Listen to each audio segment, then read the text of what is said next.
joined the free agent frenzy, signing DeMarcus Cousins to a one-year deal for just over $5 million. Remember, Boogie's coming off a torn Achilles with no definitive return date, but the defending champs do add a guy who's been named All-NBA twice. And for more, let's bring in Brian Windhorst. All right, this is not as simple as 5 All-Stars from last year's on opening night for the defending champs. What more can you add? Well, this obviously was the type of free agency move that is extraordinarily exciting, right? A lot of people are like, oh, my God, the All-Star team added an All-Star. It's amazing. What we have here is the two sides leveraging risk. Boogie just didn't have offers. And he didn't have offers because he's coming off a devastating injury that, frankly, is career-threatening. And it's very unfortunate that it happened to him in a contract here. And then, obviously, it's obviously an incredible opportunity for the rest of their team to, rally around the moment. It's something that brings a lot of freshness into the season. That's something that the Warriors are really thinking about. Right. And they can rally around him during the year. We have to realize here, this is a very serious injury. It's typically a 12 to 15-month recovery time frame. Not necessarily to where you're back on the court, but where you're playing like yourself again. Now, last year, we saw Rudy Gay come back in 8 months. He hurt the injury. He hurt himself in March, came back for training camp. That's abnormal. DeMarcus is hoping he's going to be fine. We're just going to have to wait and see. But they didn't give him a $100 million contract. They didn't even give him $10 million. And for Boogie, if you're going to spend a whole year rehabbing, why not spend a year having fun around the Warriors, competing for a championship and have a great chance to win a ring? It's a great risk-reward for both sides, but it is not reshaping what the Warriors are going to look like. They're definitely going to still be the same team. They're just going to have this guy potentially joining them late in the season. Warriors were already less than even money to win the title next year in Vegas. The odds did even swing further less than even money. Yeah. Let's talk about his former teammate, Rajon Rondo, joining LeBron. Now, when we knew about LeBron going to the Lakers, we're thinking maybe Kawhi Leonard and or Paul George. Instead, it's Rondo, Lance Stevenson, JaVale McGee, a cast of characters, for lack of a better word. That's good. What are you hearing in NBA circles in terms of a reaction? Talking to league executives out there, they don't have any idea what the Lakers are doing. These are not conventional moves. This is not the way the teams have built around LeBron for the last 8 years as he's gone to the finals. It's low on shooting, low on guys who fit together. It is high on guys who are fearless. I'll give them that. But I will say this: we're still early in July. Things can happen. There can still be trades. The Lakers are not a complete team yet. They have some other things that they can do. But as far as the immediate moves after LeBron, these are going to be scrutinized for months because they had a window to do a lot of things here, and the path that they've taken, let's just say, is a little bit thorny and a little bit unexpected. NBA personnel, I don't know what they're doing. Brian Windhorst always knows what he's doing. Joining us.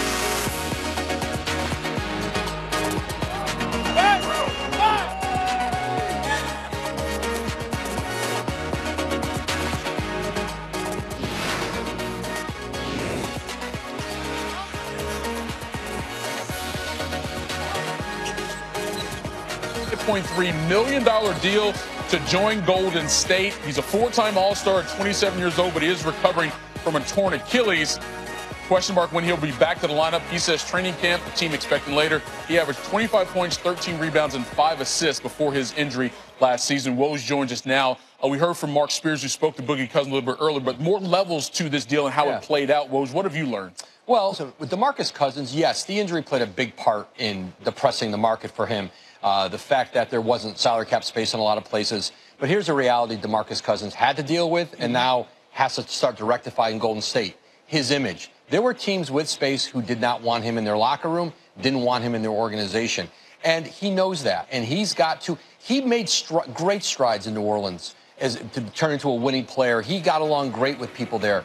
But he has more work to do. He's going to get that chance in Golden State because it was explained to him, DeMarcus, there's going to be nights when you are back playing where you're going to get 5 or 6 shots and you can't complain about it. You're not going, this thing's not going to be built around you. You've got to fit into it. And I think this gives him a chance to prove those things to people in Golden State. And then for the Warriors, here's something that they really like about having Cousins there. Because he will not be ready for training camp, he won't be ready for the start of the season. Maybe December, maybe January, maybe later. Number one, there's no rush to bring him back. They're going to win with him or without him. And the time he's away, he's going to be sitting on the bench with Steve Kerr. He's going to be sitting there in practice and games. They're going to get to know each other. They're going to get to build a relationship before he ever steps on the court. And they think that's really important in Golden State. So before this news dropped, NBA Twitter was all in arms about Rajon Rondo, of all people, joining the Lakers. Of course, LeBron James just agreeing to go there as well. What led into that move in terms of the Lakers thinking to add Rondo? Because you already have Lonzo Ball, who they drafted last year, to be their point guard of the future. Listen, this is a message to Lonzo Ball. I mean, his injury, that knee injury, I think there was a belief around the Lakers is that it was within his world that got leaked out there to keep him from getting traded. He doesn't want to be traded from L.A. Right. It wasn't the Lakers who wanted information out on that knee injury. There were a lot of teams who were checking on possible deals with the Lakers. They wanted to know. There were a lot of questions about that knee. And they want winning veteran players there. This is what you have LeBron James now, and he's 33 years old. And especially Rondo on a one-year deal. They want win now guys. And Rondo's going to challenge Lonzo Ball. Lonzo Ball couldn't stay on the court last year. There are questions about his fitness and the kind of shape he was in. He's coming off a knee injury. They need him on the court. So Rondo's, how Rondo is going to compete, and he'll compete internally. I think it'll make Lonzo Ball better to have Rondo around him, pushing him and mentally challenging him, because there's not a more intelligent a point guard in the league who understands schemes and tendencies of other players than Rajon Rondo. He's a genius level player. Yeah, he's known around the league for calling out the sets of other teams even before those guys call them out. Real quick question on the Lakers. They said they're trying to win now. They told LeBron that. What's the expectation that they still got some more moves to make here? Yeah, I mean, whether they can bring in another backup center, but they need more shooting. And Rondo, when you're going to surround LeBron James with talent, you need shooting. Right. This is a team that needs more. And you'll maybe see them start to address it. But everybody wants shooting in the league. There's not a lot of guys, especially at the veteran minimum kind of contract, which is all they can afford. Well, it was good stuff. Lakers making moves, but also the defending champions as well. Again, agreeing to a one-year, $5.3 million. Warriors adding Cousins with a one-year deal for $5.3 million. He was fantastic last year, averaging 25 points per game, playing with the Pelicans, but his season got cut short by that torn Achilles. He averages 22 points, 11 boards for his career, and he gives the Warriors a post presence that has been the only thing lacking during their run the last 4 years. For more, let's bring in Mark Spears, who actually spoke to DeMarcus Cousins in the wake of this deal. What did he tell you, Mark? Well, he told me he was shocked, and all these major free agents, and he was one of them, got to 1201 on the beginning of free agency. He had no offers. And I'll repeat that again. He had no offers, not from the Pelicans, not from nobody. And so he was very confused, very distraught. On early Monday morning in Vegas, he got on his balcony and really thought about things at 5 a.m., called his agent, and decided he had to play the ace that he had. And that ace was the Golden State Warriors. Around 8 a.m. Pacific this morning, he called Bob Myers.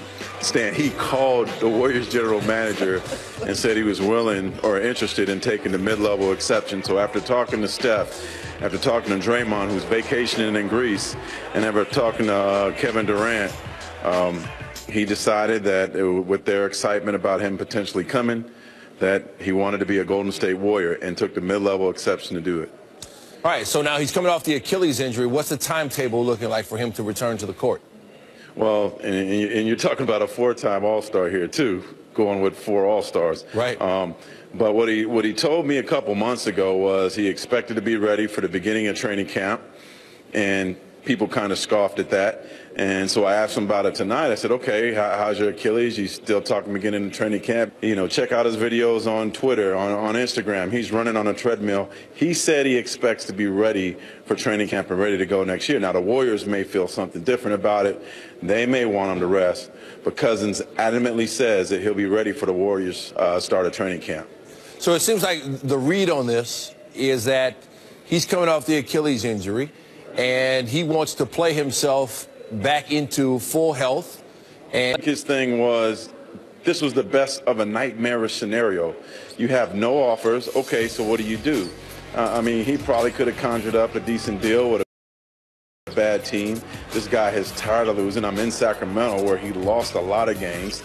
He's ready to win. He wouldn't give me details of who else he talked to or considered for a mid-level, but he is super ecstatic. Obviously, the money isn't something to be ecstatic about for him, but he's super ecstatic about being able to play. As he said, I get to play with the champions. And for somebody that's lost as much as he has to potentially win a championship, it certainly makes the ease of losing so much money easier. All right, Mark Spears with the latest on the DeMarcus Cousins signing. Mark, we appreciate it. All right, Stan. All right, so NBA Twitter is always the best, and they're having a blast with it. You saw Steph Curry. He's already called him the third splash brother. Joel Embiid, if you're not following him, you're not doing it right. He has to weigh in. He said the NBA is nuts, also the best league. Then there's still time to change your mind. And he also says, let's pull a DeAndre Jordan and just trust it. You remember Jordan backed out on that deal with the Mavs. For perspective, let's bring in our Michael Wilbon here on SportsCenter. Michael, what's your reaction to this news? This was wow. This is a different kind of surprise. LeBron going to L.A. wasn't a surprise. We knew there was a limited universe of places that he might go. Boogie Cousins going to Golden State, I don't think a lot of people were thinking about. Last night we were talking about the possibility early in the evening of him joining LeBron in Los Angeles. And now to go to the Warriors, it's also a wow because the element that the Warriors have not had was a big man who can do everything. I realize Boogie Cousins, of course, is coming off of an Achilles tear. If he can come back and be close to himself, the player that we saw last year where he was averaging more assists than anybody playing that position since Wilt, it brings several dimensions to the Warriors that they hadn't had, and they don't have to depend on him. They don't have to get a certain kind of performance from him every night. But if he goes out and delivers anything approaching what we saw last season on any kind of semi-regular basis, that's an enormous upgrade, it seems to me, from what the Warriors have had there. Yeah, this could be a classic case of the rich getting richer. And, Michael, as you very well know, the NBA is the least or most predictable of all the sports, I should say, largely because of the best-of-7 format. What would you like, if anything, to see changed? You know, I'd like to see, speaking of format, I'd love to see the league go back to best-of-5 in the first round.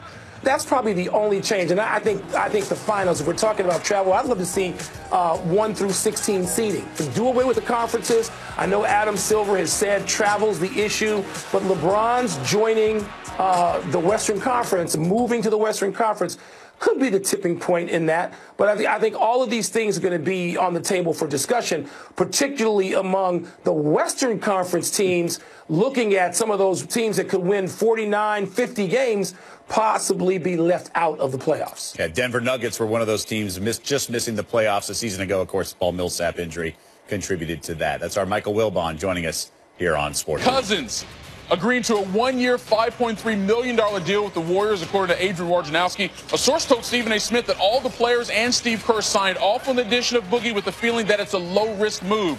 The 27-year-old four-time All-Star, still recovering from a torn Achilles, is not expected to be back on the court until around Christmas or even after New Year's Eve. But he told Mark Spears he wants to be back by training camp. Now, the Warriors, as you might imagine, already the overwhelming favorites to win the title when free agency began. Even money, according to Westgate Las Vegas Superbook. Now, their odds did move to -110 after LeBron agreed to join the Lakers. So what happened when Boogie joined the Warriors? Well, those odds are now -150, which means you have to risk $150 to win $100. We're joined now by Michael Wilbon. And, Mike, we've been talking over the last couple of days about all these moves and what it means for the league. When you heard that Boogie Cousins was joining a team that already had 4 guys that were all-stars last year, now making it 5 in the starting lineup, what was your reaction? Laughter. Mike, I just, you just think, okay, Golden State literally must have been chuckling to themselves. I mean, you wonder, we're going to find out, of course, more soon about the details and how long this was in the works. When did they say to themselves, when did Bob Myers and Steve Kerr and the staff say, you know what, we can upgrade here? And talk about an upgrade. What's the one dimension, the one element that the Warriors have not really had during this entire run? A dynamic big man. A big man who, brings more than just a specific element. They would plug and play. We're going to bring in a guy who's a better passer now, bring in a better defender, bring in somebody who can, play some pick and roll. No. With Boogie Cousins, and we don't know what his recovery situation from his Achilles is going to be. People have come back frequently now, increasingly, from ACL tears and torn up knees and all dimensions. But the ACL has given a lot of people problems that they don't recover from still. If Boogie Cousins can come back and be mostly himself, He brings something in that position that the Warriors have not had, and they must be chuckling to themselves now. Yeah, Cousins was averaging 25 points, 13 rebounds, and 5 assists before he tore that Achilles tendon back on January 26. You know, so much of the reaction, Mike, that I've seen so far, at least in social media, so take that with a grain of salt, has been overreaction, especially from fans that aren't from the Bay Area, saying that you do this, you're just ruining the NBA. The season's not worth watching anymore because they're going to win another title. What say you to the overreaction that we seem to be getting from saying that this is actually ruining the NBA? Michael, I'm a lot older than you. I don't pay that much attention to Twitter and Instagram or any of it. You characterize it properly when you sort of hedged. You know, that's not going to set the barometer for me in terms of the kinds of attention I pay to the NBA. Were the Golden State Warriors supposed to just sit by and let everybody else make improvements to their teams and do nothing? No, that's not the way any enterprise that's competitive works. So, you know, that's a reaction I won't be dealing with in any sort of depth because I'm not paying any attention. If you're the Golden State Warriors and you see that teams are coming after you, that free agency now, people move, and they move in interesting ways. I mean, it doesn't necessarily mean that you're joining or putting together a super team, but people understand what it is. Look at what Houston did last year. And now you have the Lakers in the mix, and Houston still, despite the loss of Trevor Ariza, they're still coming. And so the Lakers, it may take another year, but the Warriors are supposed to do what? Say, oh, we don't want to get too far ahead of the field. We don't want to lap anybody, so we're just going to worry about social media and stand pat. No, they sought to improve their team. And you can't take, you know, I hear other things, Michael, about people talking about how, oh, the Warriors are going to be set for years and years and years. Nothing in the culture today has that kind of shelf life. So the Warriors are trying to win one more, this one. You mentioned the Rockets. GM Daryl Morey has said publicly that he's obsessed with trying to beat the Warriors. Magic Johnson, in the wake of getting this LeBron James news, we've heard that they're trying to win now in L.A. What impact do you think this signing or future signing of DeMarcus Cousins to the Warriors will have on the rest of the summer as it relates to these rosters that are getting reshuffled? Well, look, we knew that we talked about this last night, of course, with the Lakers. They're not done yet, and they're still tweaking. Of course, they come back the next day in less than 24 hours, you know, with Rajon Rondo. So it's true, they weren't finished. And Daryl Morey, we know, in the best of times, if they had won, chances are he'd be tinkering. And, you know, they came a Chris Paul hamstring away, perhaps, from winning the whole thing, certainly the Western Conference. And so I don't know that this ups the ante for them. I still think they looked at the Warriors as something that was out there that they had to reach out and grab. The Lakers knew that starting almost from scratch. And Daryl Morey in Houston, you know, they lost Trevor Ariza. So they're down a little bit here. What do they plan to do to fill that void, just to catch up, and then sort of improve so they can get back to this pursuit of the Golden State Warriors? You know, one of the best things about these offseason moves, Mike, is setting us up for the game, the matches we're going to have coming up later, whether it's opening night, Christmas Day, Lakers, Warriors, Rockets, Warriors, whoever's going to be. It should be fun. Michael Wilbon, thanks for the time here on SportsCenter.